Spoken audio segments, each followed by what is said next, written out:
Bom dia, equipe ouvinte do Jornal da Manhã. Há 12 dias do primeiro turno da eleição, o portal da Folha de São Paulo destacou a seguinte manchete sobre o líder das pesquisas. Ex-mulher afirmou ter sofrido ameaça de morte de Bolsonaro, diz Itamaraty. Subtítulo: segundo o documento de 2011, Ana Cristina afirmou à embaixada brasileira que saiu do Brasil por causa do deputado.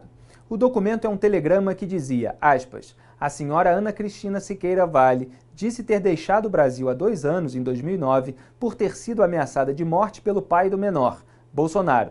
Aduziu ela que tal acusação poderia motivar pedido de asilo político neste país, Noruega. Fecho aspas. Bolsonaro e a ex-mulher travavam uma disputa judicial sobre a guarda do filho do casal, então com cerca de 12 anos. O impacto da manchete, explorado pela turma anti-Bolsonaro na internet, vai se diluindo, no entanto, para quem se dá o trabalho de ler a íntegra da matéria. No 5º parágrafo, a Folha informa que a ex-mulher de Bolsonaro considera superado o episódio, ou seja, até aí o jornal dá a entender que houve de fato uma ameaça que estaria apenas superada. É só no 18º parágrafo que Ana Cristina realmente fala, e ela diz que o telefonema dado pelo pessoal da Embaixada Brasileira em Oslo, na Noruega, foi para seu marido norueguês, e não para ela. O leitor da Folha precisa então combinar essa informação com outras dos parágrafos anteriores para entender o seguinte: o registro de ameaça em telegrama foi feito pelo então embaixador Carlos Henrique Cardim, com base em informações que lhe foram passadas pelo vice-cônsul do Brasil em Oslo, que supostamente falou com Ana Cristina, que diz, no entanto, que o contato foi com seu marido norueguês.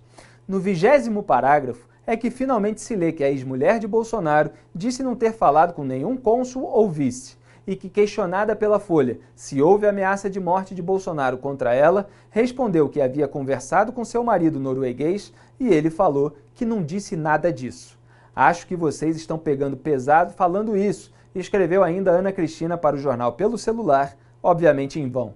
Após a divulgação da matéria, a ex-mulher de Bolsonaro disse ao Correio Brasiliense, aspas, nunca fui ameaçada de morte por ele. Eu não fui contatada pela embaixada na época. O governo da Noruega é que ligou para o meu marido, que hoje mora comigo aqui no Brasil. Hoje eu mantenho uma relação boa com Bolsonaro. Toda separação é meio difícil. Existem mágoas, um pouco de brigas, e na minha não foi diferente. Mas hoje em dia estamos muito bem. Fecho aspas. Ana Cristina acabou publicando também um vídeo nas redes sociais para desmentir a ameaça citada pela Folha e dizer que Bolsonaro não tem essa índole, que é um bom pai e, nas palavras dela, que essa mídia suja só quer denegrir a imagem dele porque ele está em primeiro lugar nas pesquisas. Não adianta, nada vai fazer com que ele caia, afirmou ela, dizendo acreditar que Bolsonaro vencerá no primeiro turno. Aparentemente, é melhor mesmo a imprensa procurar outra bala de prata contra o líder da corrida eleitoral, porque essa não durou nenhuma noite. Eu sou Felipe Moura Brasil, para o Jornal da Manhã.